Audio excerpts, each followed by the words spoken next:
Luar biasa ya, Roh Kudus baik sekali. Amin. Amin. Roh Kudus sangat baik. Roh Kudus sangat baik. Waktu kapan ya, berapa hari yang lalu papimu ngasih tahu itu nanti kamu ya yang nyampein khotbah gitu ya. Padahal sudah awal waktu itu yang Mami rasain di dalam hati Mami, Tuhan aku nih sudah mulai menikmati menjadi pendoa syafaat gitu ya. Karena memang waktu itu saya memang Tuhan memanggil saya untuk menjadi seorang pendoa syafaat. Jadi saya awalnya sulit sekali, dari di depan mimbar, sholat lampu, tepukan tangan, pujian manusia. Lalu tiba-tiba Tuhan bilang dengan banyak lewat hamba-hamba Tuhan, konfirmasi, bahkan firman Tuhan sendiri, bahkan Roh Kudus sendiri ngomong. Tapi saya merasa menjadi pendoa syafaat itu bukan sesuatu hal yang menyenangkan buat saya. Kenapa? Karena pendoa syafaat itu nggak dilihat. Ada yang berdoa di depan mimbar. Kebanyakan orang nggak mau pendoa syafaat. Kenapa lama doanya gitu ya? Udah pengkhotbah aja lah, sampaikan pesan Tuhan, selesai. Tapi kalau pendoa syafaat itu biasanya nggak banyak orang suka, nggak mau, nggak banyak diikuti orang. Terus hanya dia dan Tuhan gitu ya, di belakang mimbar, di tempat-tempat yang tersembunyi, tidak ada sorot lampu gitu ya. Tapi yang luar biasa yang akhirnya saya menerima panggilan Tuhan itu setelah lewat konfirmasi banyak hal, saya berkata ya Tuhan aku mau. Lalu singkat cerita, setelah saya menjadi pendoa syafaat, saya berdoa, saya aman dengan panggilan Tuhan dalam hidup saya. Tuhan suruh kamu berdiri buat anak-anakmu. Saya berdoa untuk anak-anak saya di kampus. Semakin lama Tuhan tambahkan kepercayaan, semakin banyak anak-anak yang Tuhan berikan. Baik otomatis juga semakin lama gitu ya berdoa. Suruh sebut nama mereka bahasa roh, sebut nama mereka bahasa roh, terus seperti itu. Dan ternyata saya baru tahu.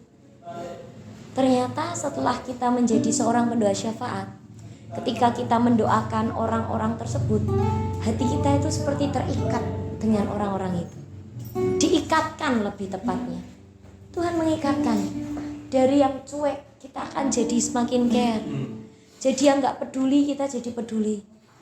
Bahkan kita akan peka kalau sesuatu akan terjadi terhadap orang itu. Itu pendoa syafaat. Bahkan kita akan diberitahu apa mau Tuhan dalam hidup orang itu. Bahkan ketika orang itu akan jatuh sekalipun, kita sudah dikasih tahu. Dan yang membuat saya sedih adalah ketika kita tahu kita sudah berjaga-jaga dan orang itu jatuh. Itu tuh rasanya di hati ini tuh gak rela. Tuhan, kok kayak gini Tuhan? Kok kayak gini? Saya baru semakin ngeh waktu saya bergumul dan membaca tentang Musa. Musa itu waktu dia naik di mana namanya? Sinai, betul sekali.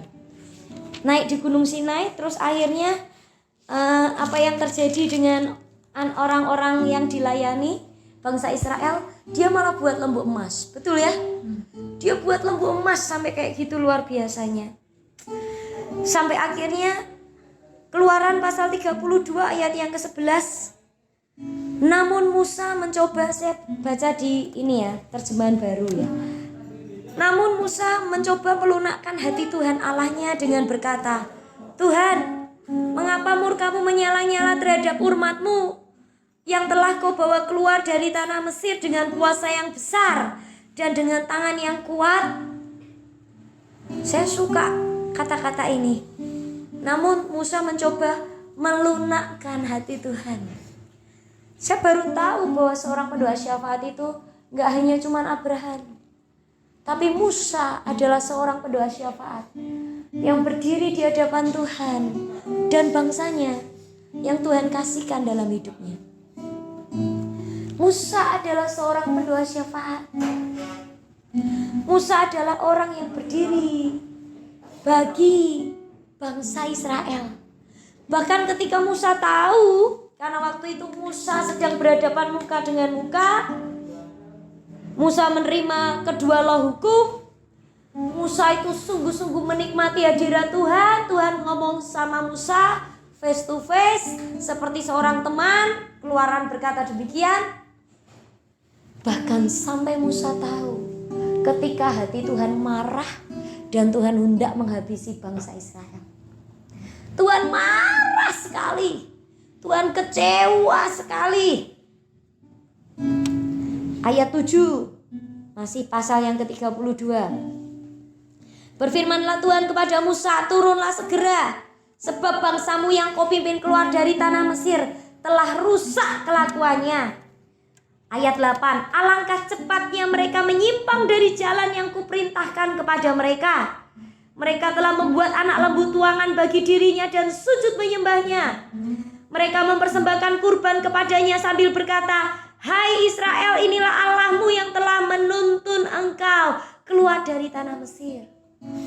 Loh, waktu Musa sedang berdekat-dekat dengan Tuhan, sedang ngomong semuanya, Tuhan sedang ngomong sama Musa, nanti kamu buat kayak gini ya, buat tabut ya, buat kemah pertemuan yang seperti ini ya.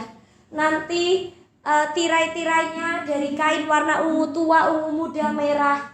Nanti harus dilapisi emas ya, detail sekali. Lalu setelah semuanya selesai, aturan-aturan diberikan. Tuhan tahu apa yang sedang terjadi dengan bangsa Israel. Tuhan bilang mereka disuruh menanti, tapi justru mereka tidak menanti. Mereka membuat Allah yang baru. Karena mereka gak sabar saat menanti Musa turun. Mereka gak sabar. Musa tidak tahu apa yang sedang terjadi dengan bangsa Israel. Tapi Tuhan tahu. Jadi Tuhan ngasih tahu, Musa, ini loh bangsa yang kau pimpin jahat sekali, rusak sekali kelakuannya. Dia sudah menggantikan aku dengan lembu emas. Ayat 9. Lalu Tuhan berfirman kepada Musa, aku telah melihat bangsa ini, sungguh mereka bangsa yang tegar tengkuk. Yang pertama, seorang pendoa syafaat. Kalau engkau mau jadi seorang pendoa syafaat, pendoa syafaat ini ternyata juga bukan sekedar panggilan. Memang kalau saya ini orang dipanggil menjadi pendoa syafaat, tapi memang ada orang yang memang kita berdoa itu buat kita itu seperti nafas, betul ya? Kapan saja kita harus berdoa. Dan setiap kita bisa menjadi pendoa syafaat. Yang awam dulu, bukan yang expert, bukan. Kalau sudah calling itu Tuhan mau tarik khusus dengan panggilan itu. Tapi ini masih yang umum. Menjadi pendoa syafaat itu sebuah tawaran. Awalnya Tuhan tawarkan, siapa yang mau? Karena ada hal yang luar biasa ketika engkau menjadi pendoa syafaat.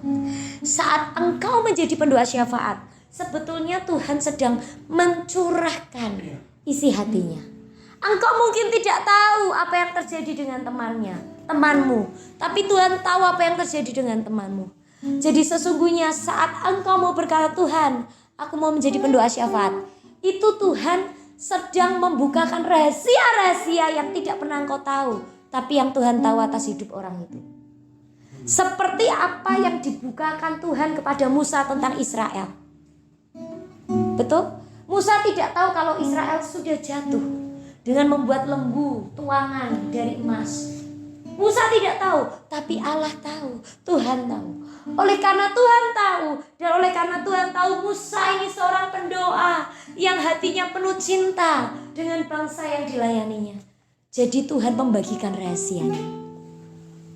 Poin yang pertama, seorang pendoa syafaat itu seorang yang tahu rahasia-rahasia surga.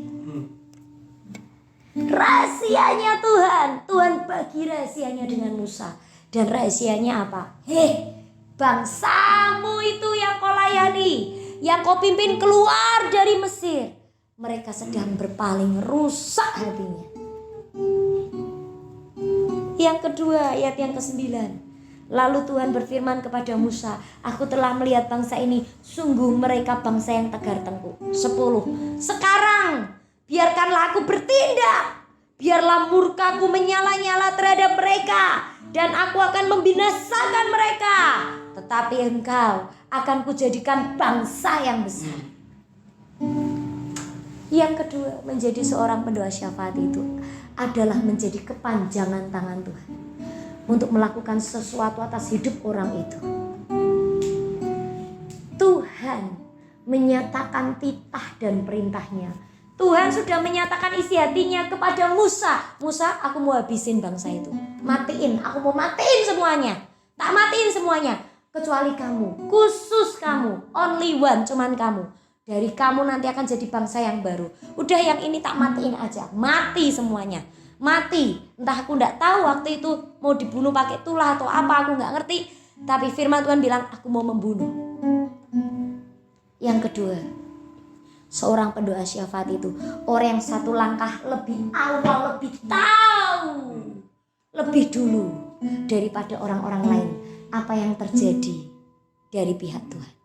Apakah itu berkat atau kutuk yang akan Tuhan berikan, ataukah itu penghukuman atau keselamatan yang akan Tuhan berikan. Itu seorang pendoa syafaat. Seorang pendoa syafaat yang kedua, orang yang lebih awal, pertama kali yang paling tahu akan apa yang Tuhan kerjakan. Orang ini pendoa syafaat itu orang yang paling dekat dengan Tuhan. Buktinya Israel itu gak tahu, dia lagi nari-nari keliling-keliling. Wah, senang, bahagia, muteri lembu emas, nyembah lembu emas. Dia gak tahu kalau sebentar lagi tulah penghukuman akan turun. Gak tahu, dia nyanyi-nyanyi aja, dia bahagia. Tapi Musa tahu, karena Musa seorang pendoa yang dekat dengan Tuhan. Musa tahu lebih dulu. Musa tahu lebih dulu. Lalu apa respon seorang pendoa ketika dia sudah dapat, oh hatinya Tuhan marah. Ayat yang ke-11 yang tadi saya sudah baca.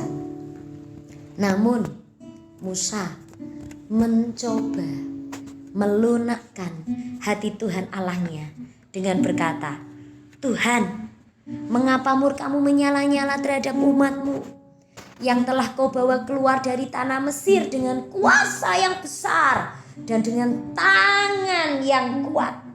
Ayat 12. Mengapa engkau orang Mesir harus berkata, dengan niat jahat ia membawa mereka keluar untuk membunuh mereka di pegunungan dan melenyapkan mereka dari muka bumi? Berbaliklah dari murkamu yang menyala-nyala itu, dan ubahlah niatmu mendatangkan malapetaka atas umatmu. Ingatlah pada Abraham, Ishak dan Israel, hamba-hambamu itu. Kepada mereka engkau telah bersumpah demi dirimu sendiri dengan berfirman, aku akan membuat keturunanmu sebanyak bintang di langit, dan seluruh negeri yang telah kujanjikan ini akan kuberikan kepada keturunanmu, supaya mereka memilikinya untuk selama-lamanya. Ayat 14. Lalu Tuhan mengubah niatnya mendatangkan malapetaka yang dirancangkannya atas umatnya. Dari pihak kita sebagai seorang pendoa, terutama pendoa syafaat, apa yang harus kita miliki? Satu saja, rendah hati. Rendah hati. Jangan terlalu senang kalau Tuhan mau menjadikan kita tinggi, hebat, besar, lalu Tuhan bilang aku akan habiskan yang lain. Coba cari, tanya kepada Roh Kudus. Memang di sini nggak ditulis ada Roh Kudus ya. Tapi aku tahu waktu itu Roh Kudus berbisik di hati Musa. Musa, responmu nggak gitu ya. Jangan senang ya Musa. Aku percaya Roh Kudus berbisik di hati Musa. Lunakkan hati Tuhan. Lunakkan hati Allah. Ini yang marah Bapak. Allah Bapa. Karena kalau Bapak, Allah Bapa itu marah ya, wah, gak ada yang bisa menenangkannya kecuali Roh Allah itu sendiri. Siapa Roh Allah itu sendiri? Roh Kudus. Roh Kudus bicara di hati Musa. Musa, coba lunakkan hati Tuhan. Dan Musa bilang, Tuhan, mengapa kamu marah? Ingatlah kepada perjanjianmu kepada Abraham, Ishak dan Yakub. Tuhan, jangan marah. Nanti apa kata bangsa Mesir?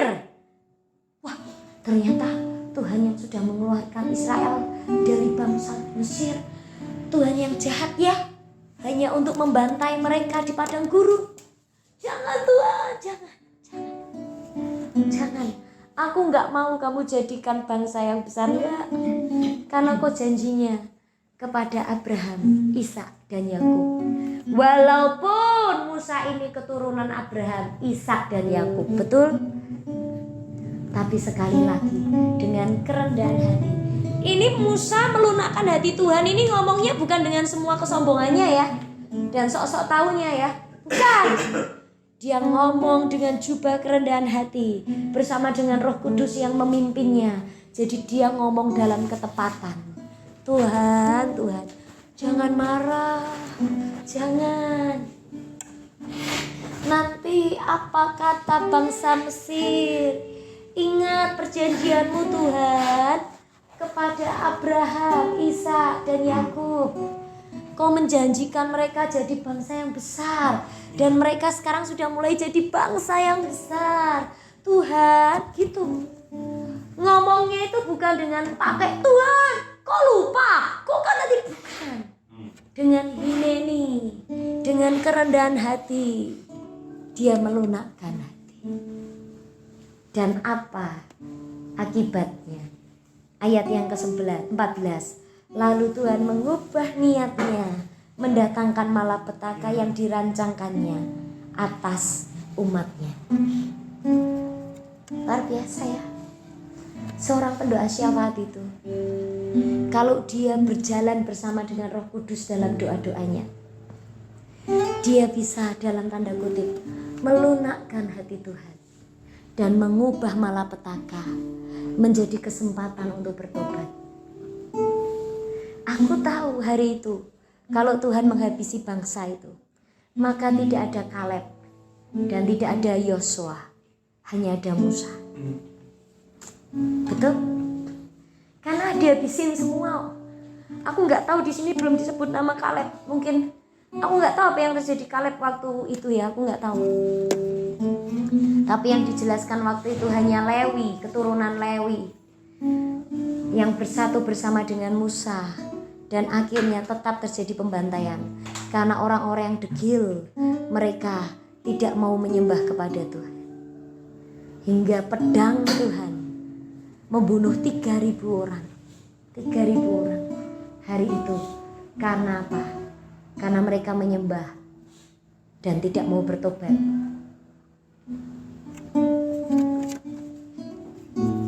Anak-anakku yang dikasihi Tuhan, menjadi pendoa syafaat bukan hal yang enteng. Tapi ini rahasia menjadi seorang pendoa syafaat. Kau akan tahu hatinya Tuhan. Aku tahu Musa itu marah sekali dan dia rasakan hatinya Tuhan yang marah. Tapi ketika Roh Kudus berbisik, lunakkan hati Tuhanmu, dia melunakkan hatinya. Memang beda sih waktu setelah itu dia turun dan bertemu dengan orang-orang Israel. Karena saking emosinya dia lemparkan 2 loh batu itu, yang sudah diukir oleh jari Tuhan sendiri. Itu wujud semua kemarahan Musa. Karena kamu tuh kok gak tahu, kamu itu mau dibantai, dihabisi sama Tuhan. Dan mereka masih nari-nari waktu Musa turun. Sampai Musa banting itu, lalu Musa bakar itu lembu emas, digerus semua, dikasih ke air, lalu mereka suruh minum, ditahirkan. Tapi Musa lakukan dalam kemarahan, karena Musa tahu kak gemes sekali. Kamu itu kok gak ngerti, kamu ini mau dibantai. Tapi Musa sudah memintakan ampun Tuhan, sehingga tidak semua tuh bangsa yang dihabisi, 3.000 orang yang dihabiskan. Siang hari ini Tuhan menawarkan kepada setiap kita untuk menjadi pendoa syafaat. Level awal ini masih level awal. Nanti semakin kau naik ekspor, semakin kau punya panggilan khusus, semuanya akan dibukakan. Telingamu, matamu, hatimu akan dibukakan. Tapi untuk awal aja udah dahsyat. Banyak gak mami yang harus direlakan? Banyak. Kerendahan hati. Yang kedua, kamu harus mau setiap hari belajar meletakkan dagingmu. Siapa yang mau jam 3 dibangunin berdoa dini hari? Dan berdoa bukan buat dirimu tapi orang lain. Seorang pendoa syafaat itu lama-lama lupa berdoa untuk dirinya sendiri. Rasanya kalau nggak berdoa untuk orang-orang itu tuh ada sesuatu yang aneh. Tapi kau harus punya waktu untuk berdoa, menghadapkan dirimu sendiri kepada Tuhan, supaya kau tidak kehilangan kairos, supaya kau tidak kehilangan intimasi dengan Tuhanmu sendiri. Kau memang perlu waktu khusus untuk melipat lututmu, mencurahkan air matamu, dan menangisi mereka seperti Musa. Tapi percayalah, itu ajaib. Itu ajaib. Mungkin Musa ini dikatakan orang yang lembut hatinya ya, karena saya tahu Musa ini orang yang hatinya mungkin udah paling hancur sehancur-hancur. Karena berkali-kali dia berdiri buat bangsanya, dan itu bangsa yang tegar bengkok. Dan apakah orang-orang yang dihadapkan Musa berdiri di hadapan Tuhan masuk ke Israel? Tidak. Semuanya mati di padang gurun. Orang-orang yang digendong Musa dalam doanya mati di padang gurun. Tapi Tuhan masih mendengar doa Musa. Disisakan Yosua dan Kaleb dan anak-anak dari orang-orang itu yang masuk ke tanah Kanaan. Ini jalan yang sangat sempit. Setan akan terus mencoba untuk membuat engkau berhenti berdoa dan lelah. Karena seolah-olah apa yang sedang kau naikkan di hadapan Tuhan tidak terjadi. Justru yang terjadi malah sebaliknya. Itu cara iblis membuat kamu berhenti menjadi seorang pendoa syafaat. Karena seorang pendoa syafaat itu sekaligus orang yang membawa pendamaian di hadapan Tuhan. Seperti yang Musa lakukan. Musa membawa pendamaian ketika lembu emas, kejadian lembu emas itu terjadi.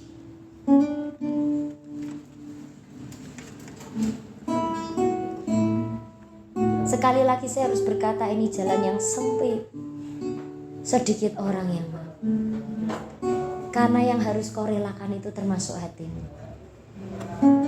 Tuhan, kok aku sudah berdoa buat anak ini, kau nyuruh aku ketemu dia, udah aku sampaikan pesan ini, kok hasilnya begini Tuhan.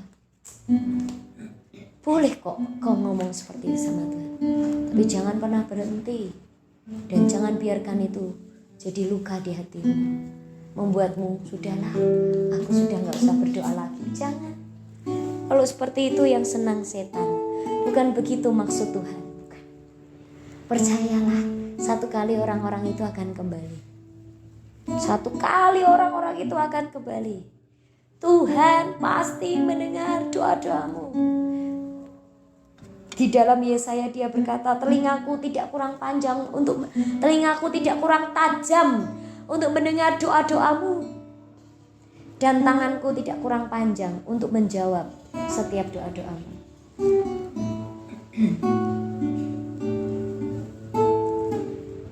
Semakin banyak orang-orang yang berdoa untuk orang lain, semakin kita akan melihat lawatan yang besar. Sebab gelombang itu sedang datang. Dan wadah pantai dari gelombang itu adalah doa, air mata. Tidak akan ada sebuah revival tanpa doa. Siapa, aku lupa namanya sayang, seorang yang hebat dan luar biasa itu, yang kalau bawa revival kemana-mana, dia sebelum dia datang, pendoa syafaatnya yang diutus. Charles Finney. Dia punya pendoa syafaat yang akan pasti sebelum dia datang ke tempat itu, pendoa syafaatnya dulu yang akan berdoa menangisi tempat ini, doling semuanya, pendoa syafaatnya. Setelah pendoanya meninggal, terus ini yang tidak pernah pakaian KKR lagi. Yes. Lebih turun banyak. Iya. Jadi jangan kau anggap pendoa syafaat ini pelayanan yang paling hina. Bukan. Dia ujung tombak dari sebuah revival. Dia ujung tombak dari sebuah revival. Tidak ada lampu sorot, tapi surga dan seluruh isinya sedang memandangmu waktu kau berdoa. Satu kali ketika kami sedang berdoa waktu malam, saya tutup dengan cerita ini. Kita berdoa, menaikkan doa untuk semua anak-anak di STT Sangkakala. Dan saya tertawa karena saya lihat malaikat itu sedang kami buat sibuk naik turun dari surga untuk melakukan doa-doa kami. Kok banyak sekali putih-putih naik turun, set, bawa macam-macam. Wah, sibuk banget. Terus Roh Kudus kasih, ya itu karena doa-doamu, doa-doa kalian itu loh, buat malaikat sibuk. Malaikat tidak dia nganggur, dia kerjakan itu. Aku bersyukur loh, aku bersyukur. Itu yang terus menguatkan hatiku, menopangku sampai detik ini untuk terus menjadi pendoa syafaat. Mari kita tundukkan kepala kita. Tuhan, kami bersyukur siang hari ini biarlah Engkau memberikan kepada kami hati seorang pendoa yang tidak hanya berdoa untuk diri kami sendiri, tapi berdoa seperti dengan hati Tuhan, seperti yang Kau mau, seperti yang Kau ingin. Mari Tuhan, kami mau membuka kedua tangan kami di hadapan-Mu siang hari ini. Dan karuniakan, berikan kepada kami hati seorang pendoa, pendoa syafaat yang penuh dengan kuasa, yang mengerti hati Tuhan, dan tahu bagaimana harus merespon dalam ketepatan. Di dalam nama Tuhan Yesus, kami mengucap syukur. Haleluya. Amin.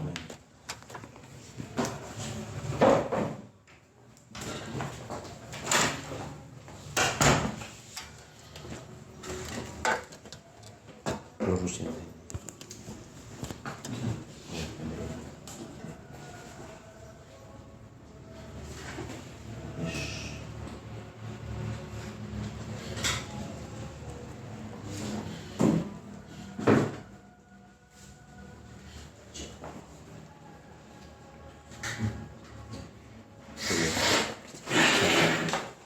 Di belakang.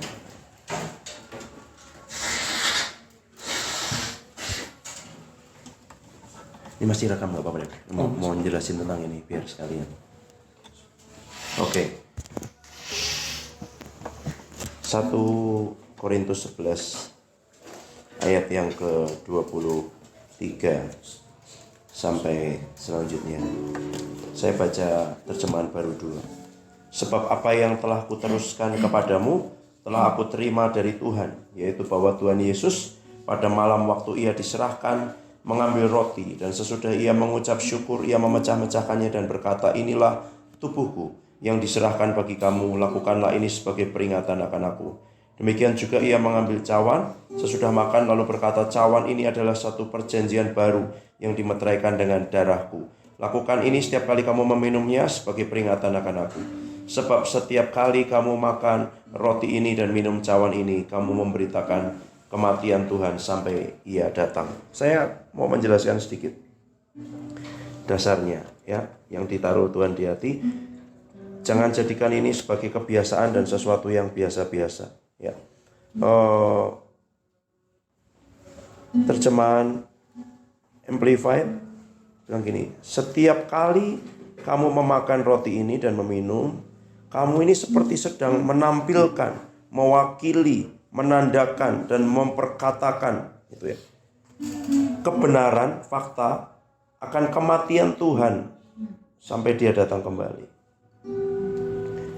The Passion Translation bilang begini, setiap kali kamu makan roti ini dan minum darah ini, kamu menceritakan ulang itu dan memproklamasikan, menyatakan. Waktu proklamasi kemerdekaan itu Indonesia belum merdeka, tapi diperkatakan kami bangsa Indonesia dengan ini menyatakan.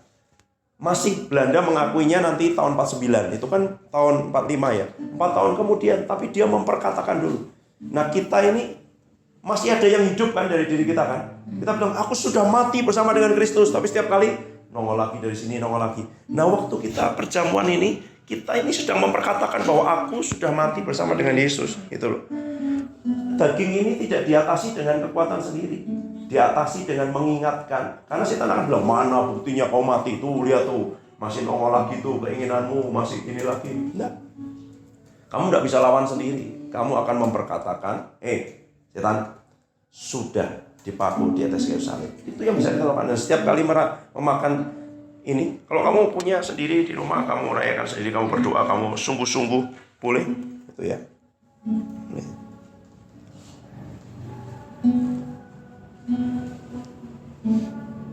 Saya suka The Message.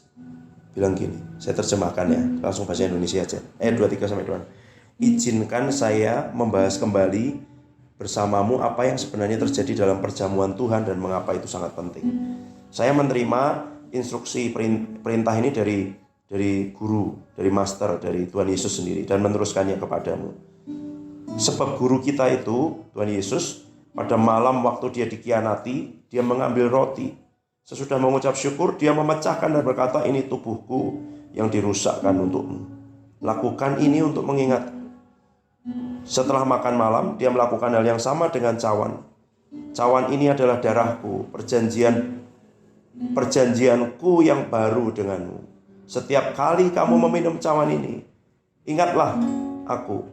Yang harus kamu sadari dengan sungguh-sungguh adalah bahwa setiap kali kamu makan roti ini dan minum cawan ini, kamu sedang menghidupkan kembali kata-kata dan tindakan tentang kematian guru kita itu. Kamu akan dibawa kembali kepada makanan ini lagi sampai dia datang kembali. Tapi kamu tidak boleh membiarkan kebiasaan, keakraban melahirkan penghinaan. Jadi karena mungkin ada yang di gereja sebulan sekali, terlalu sering, atau kamu lakukan setiap hari, kamu itu familiarity, dia bilangnya gitu, the message. Itu familiar spirit yang merasa, oh roti sama ini biasa aja. Itu jangan sampai itu melahirkan penghinaan, oh cuman roti. Nah, kamu sedang memperkatakan, mendeklarasikan, menyatakan, menceritakan kembali. Itu bahkan bahasa Yunaninya bilang begini. Kamu menyatakan, mengumumkan dengan benar, tepat, tegas. Mewartakan, mengumumkan suatu pesan dengan cara yang pasti. Pasti bahwa dia mati. Dan bahwa oleh karena kematiannya, kita menjadi hidup. Sebab, Roma 6 ayat 5, jika kita telah menjadi satu dengan apa yang sama dengan kematiannya, kita juga akan menjadi satu dengan apa yang sama dengan kebangkitannya. Banyak orang ingin mengalami kuasa kebangkitan Tuhan dalam kehidupannya, tapi tidak mau jadi sama satu dengan kematiannya. Ini menjadi satu dengan apa yang sama dengan kematiannya, supaya kuasa kebangkitannya juga bekerja di dalam kita. Boleh dibagikan, Pak Oscar?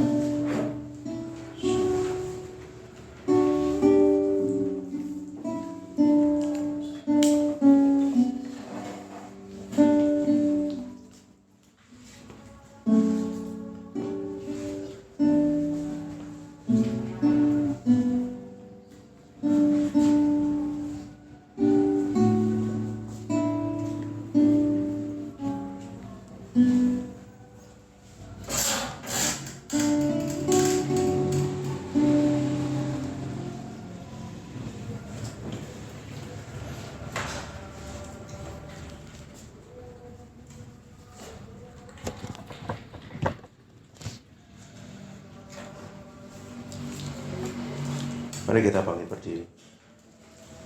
Pegang roti di tangan kanan. Jadi siapa saja dengan cara yang tidak layak makan roti atau minum cawan Tuhan, ia berdosa terhadap tubuh dan darah Tuhan. Hendaklah tiap-tiap orang menguji dirinya sendiri, baru setelah itu ia makan roti dan minum dari cawan itu. Sebab siapa yang makan dan minum tanpa mengakui tubuh Tuhan, ia mendatangkan hukuman atas dirinya. Sebab itu banyak di antara kamu yang lemah dan sakit, dan tidak sedikit yang meninggal. Kalau kita menguji diri kita sendiri, hukuman tidak menimpa kita. Namun kalau kita menerima hukuman dari Tuhan, kita dididik supaya kita tidak akan dihukum bersama dengan dunia. Tuhan, kami mengangkat tubuh-Mu, tubuh yang dipecah-pecahkan buat kehidupan kami, tubuh yang disalibkan, tubuh yang mau mengikuti dan menuruti kehendak Tuhan.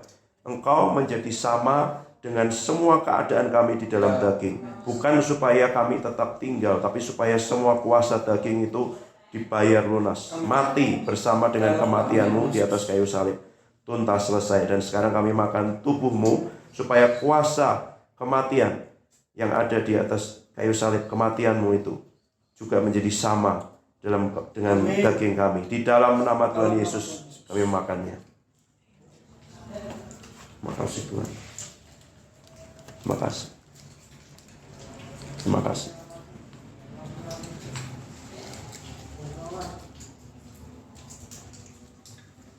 Ya, kami tahu semua perjanjian yang lama apapun yang dilakukan dengan sadar maupun tidak, baik oleh kami sendiri, oleh 4 generasi di atas kami, sudah batal. Sebab dengan meminum cawan ini ada perjanjian yang baru yang diikat, dimeteraikan dengan darah-Mu. Dan itu sah buat kehidupan kami. Tidak ada tuntutan, tidak ada apapun juga yang mempan atas kehidupan kami. Sebab meterainya adalah darah-Mu sendiri. Dan darah itu menjadi satu dengan jiwa kami. Sehingga jiwa kami mau berkata, Tuhan, bukan kehendak-Ku yang jadi, tapi kehendak-Mu. Dan kami meminumnya di dalam nama Tuhan Yesus. Terima kasih, terima kasih, terima kasih.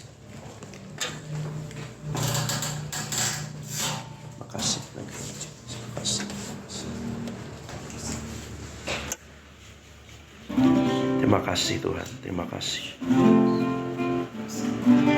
Ku bersyukur padamu Tuhan, sebab kasih setiamu di dalam hidupku, anugerah-Mu besar bagiku. Di setiap langkahku ku memuji, ku bersyukur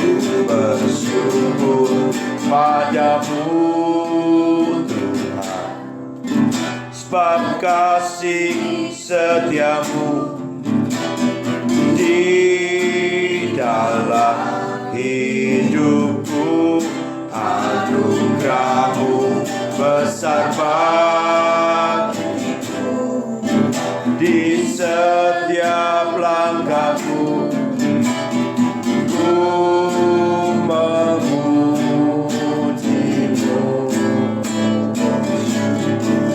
Padamu Tuhan, buat kasih setiamu di dalam hidupku, anugerah-Mu besar bagiku.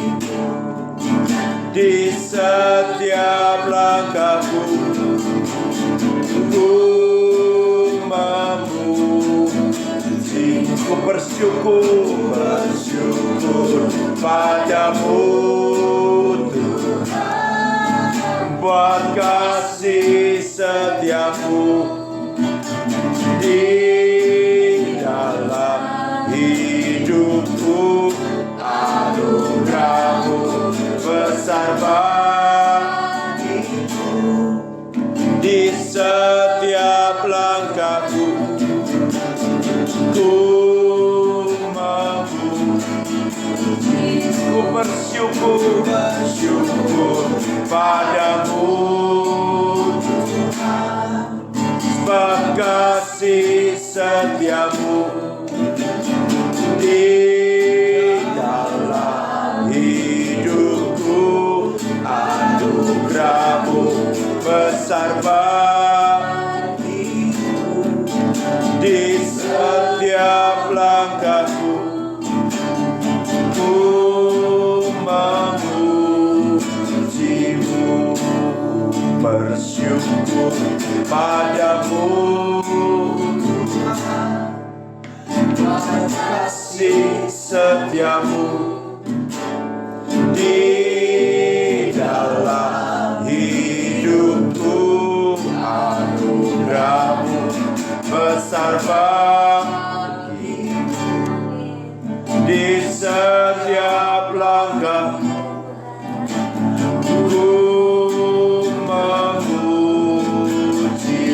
memuji-Mu, ku memuji-Mu Tuhan, ku memuji-Mu, ku memuji-Mu.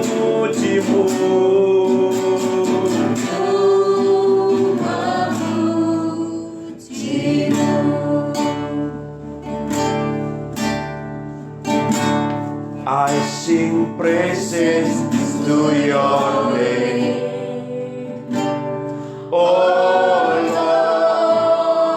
Lord, praises to your name. Amin. Oh Lord, yes Lord, for your name is great and worthy to be praised, worthy to be praised. I sing praises to your name. Oh Lord, praises to your name. Yes, Lord, and worthy to be praised. Yes, Lord, I sing praises to your name. Oh Lord, praises to your name. Oh Lord, yes Lord, for your name is great and worthy to be praised, worthy to be praised. To your name. Oh Lord, praises to your name. Yes, Lord. Oh Lord, ya Tuhan, for your name is great and worthy to be praised. I sing praises to your name. Oh Lord, praises to your name. Oh Lord, yes Lord, is great and worthy to be praised, worthy to be praised.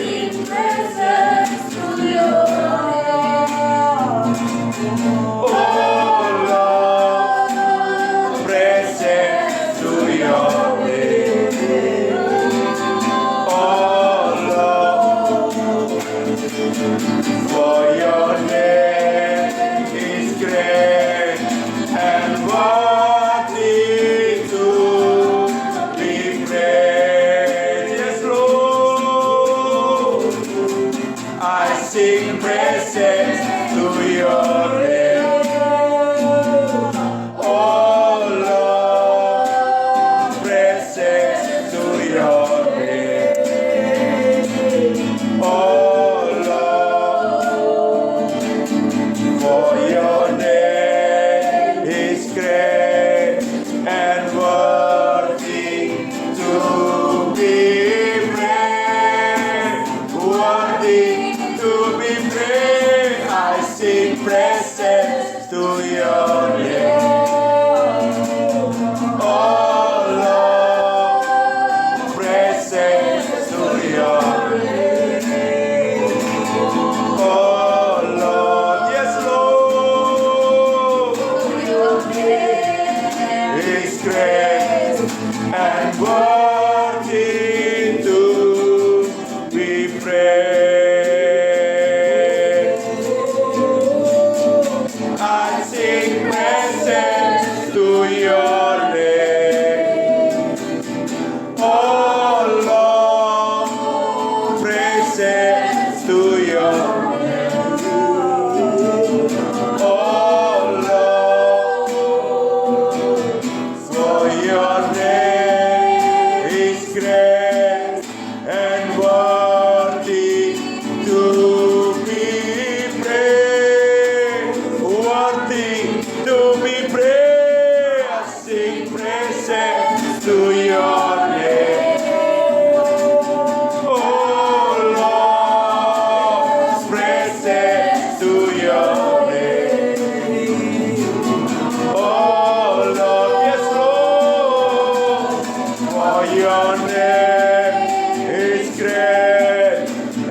presence to your name. Oh Lord,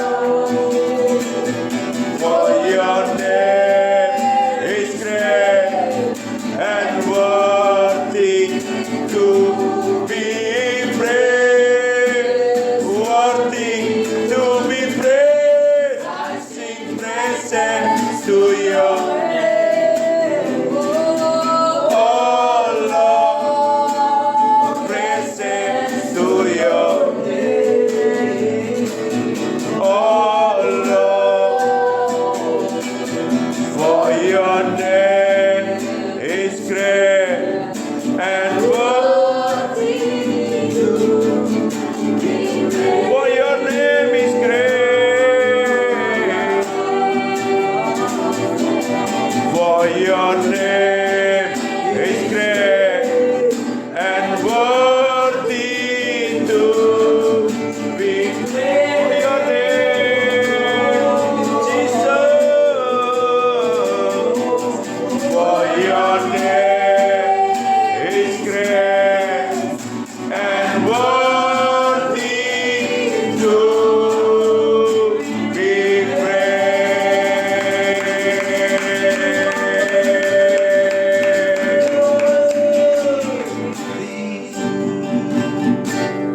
Jesus' name above all names.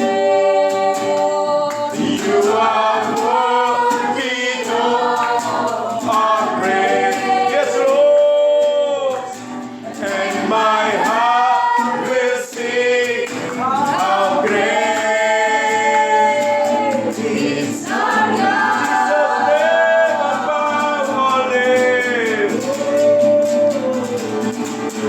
Jesus' name above all names. You are worthy of our praise, Lord. And my heart will sing how great is our God. Oh, Jesus' name. Jesus' name above all names. You are worthy of our praise. Yes, Lord. And my heart will sing how great is our God.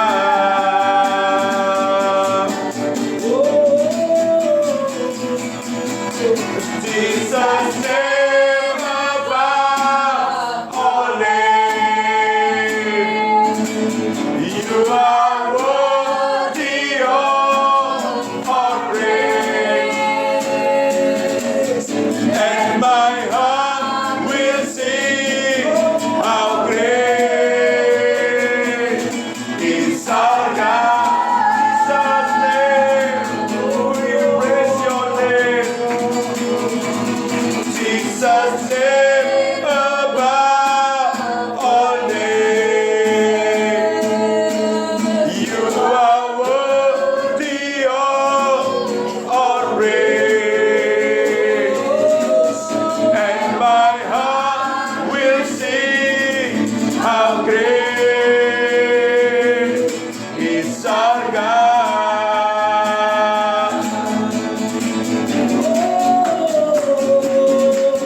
Jesus' name above all names. We declare your name, Lord. You are worthy of our praise. And my heart will sing how great is our God. Yes, Lord. Jesus' name. Jesus' name above all names. You are worthy of our praise. Yes, Lord. And my heart will sing how great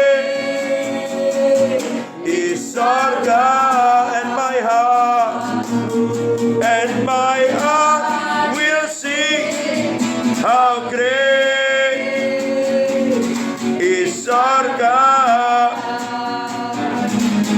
and my heart will sing how great is sorga.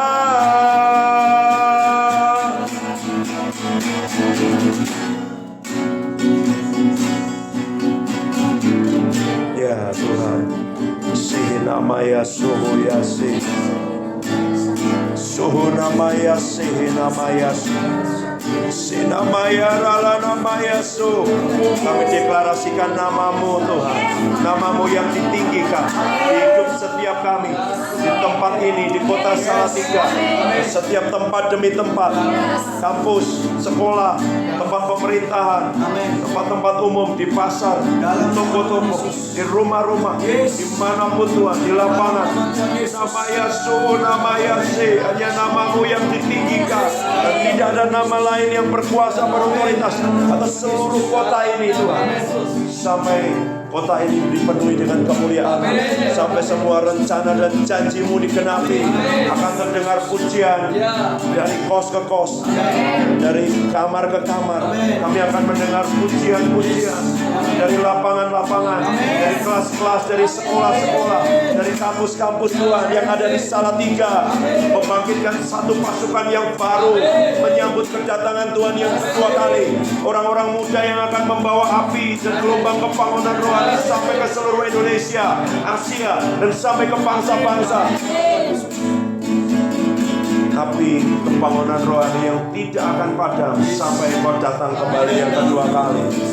Satu generasi baru yang punya fondasi yang dalam, punya karakter yang kuat, berbuah lebat di dalam roh, tapi juga beroperasi di dalam karunia, tanda-tanda ajaib dan mujizat.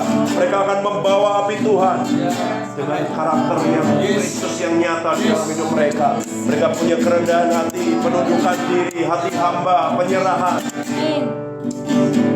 Sinamaya Ralanamaya Se. Tuhan, slow, Sinaya Ralanamaya So,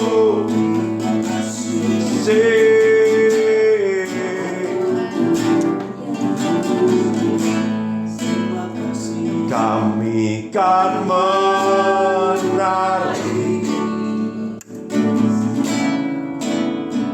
di atas gelombang,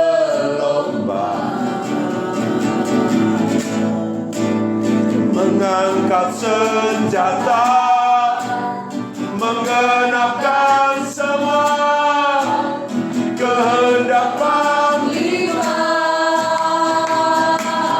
Aku terbang lebih tinggi, terbang lebih kuat dalam ketepatan, dalam keintiman. Ini kami masukkan,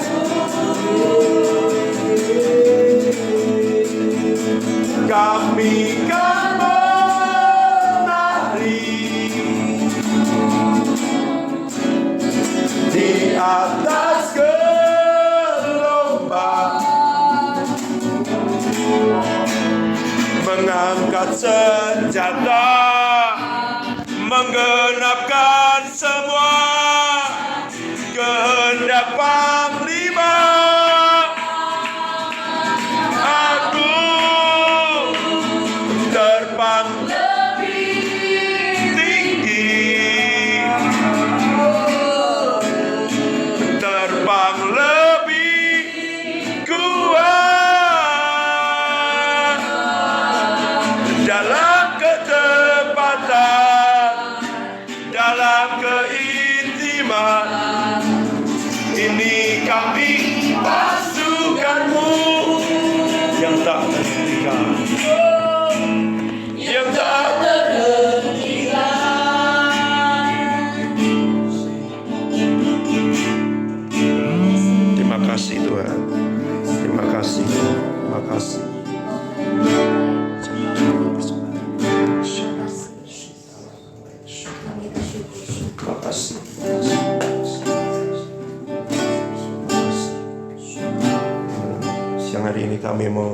belajar memuliakan Tuhan dengan harta yang Tuhan percayakan kepada kami, supaya kami tahu Engkau sumber dalam kehidupan kami, Engkau yang memberikan segalanya.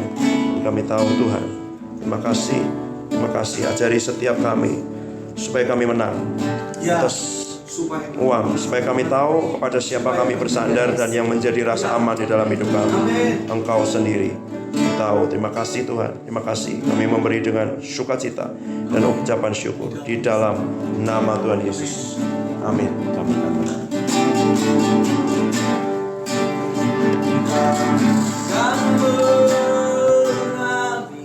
Yes Tuhan, di atas gelombang mengangkat senjata, menggenapkan semua kehendak Panglima. Aku terbang lebih tinggi, terbang lebih kuat dalam ketepatan, dalam keintiman. Ini kami pasukanmu.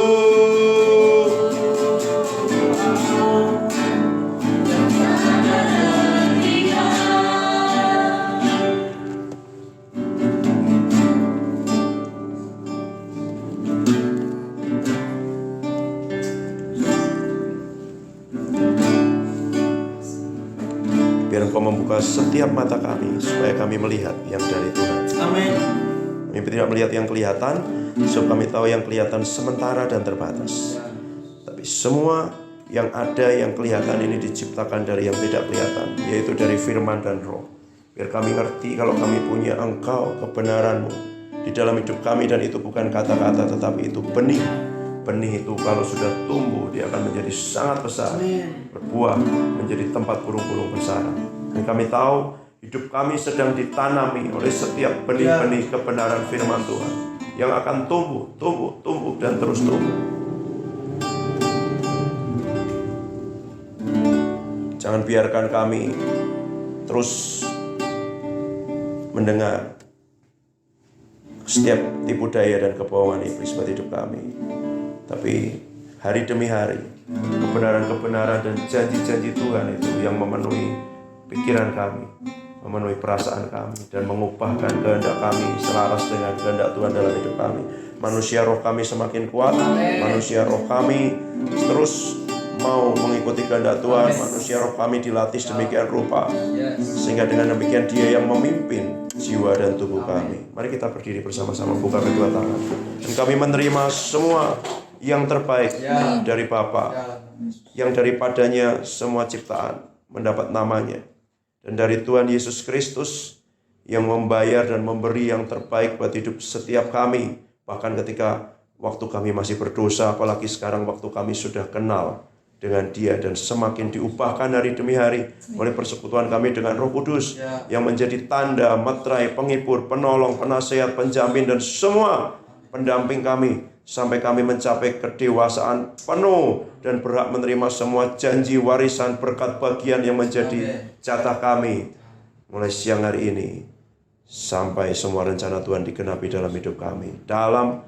nama Tuhan Yesus, pergi ke tempat di mana Tuhan mengutusmu, tempat tinggalmu, dimanapun itu, di kampus, di kelas, di fakultas, di kos, membawa kasih dan kuasa Tuhan. Sampai semua janji Tuhan nyata di hidupmu dan di kota Salatiga. Dalam nama Tuhan Yesus. Amin. Amin. Amin. Ya, makasih dan semua berkati. Selamat makan. Nanti berdoa. Kita minta Marianus nanti berdoa makan. Supaya kalau dia laporan weekend ada laporan.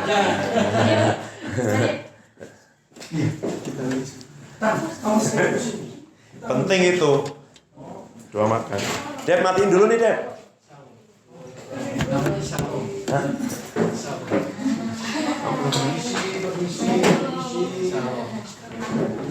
Permisi. Oke, panggilannya apa? Permisi. Oke, berarti boleh Grace, boleh Shalom.